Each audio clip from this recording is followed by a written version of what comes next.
আচ্ছা, আপনি যে সনাতনী পূজার পতনের কাহিনী সন্ত রামপালজি মহারাজের অমৃতবাণী ৩ ভাগ ৩ নাম্বার টিভিতে দেখলেন, এটা আপনার কেমন লাগছে?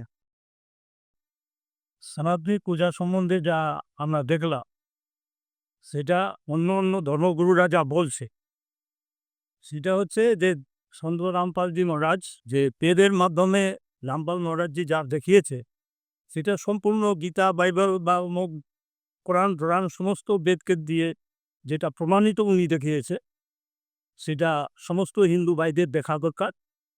এবং আমাদের যে হিন্দু ধর্মের যে রামপাল মহারাজজি যা দেখিয়েছে, সেটা সমস্ত হিন্দু ভাইদের এটা এই পথে চলা দরকার।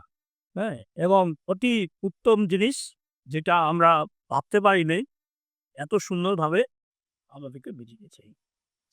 এই ভিডিওটা দেখলে হিন্দু সমাজ কি শিক্ষা পাবে? হ্যাঁ, এই ভিডিও দেখলে পরে হিন্দু সমাজের দেখা দরকার। এবং এটাতে মানে হিন্দু সমাজের যা ভাইরা দেখবে, তাদের প্রতি মানে ধর্মের সম্বন্ধে অনেক জ্ঞান এবং সঠিক চিন্তাধারা তার হবে যে আমরা হিন্দু ধর্ম কিভাবে পালন করি, সেই রামপাল মহারাজজির পথেই চলব। ঠিক আছে স্যার, নমস্কার। নমস্কার।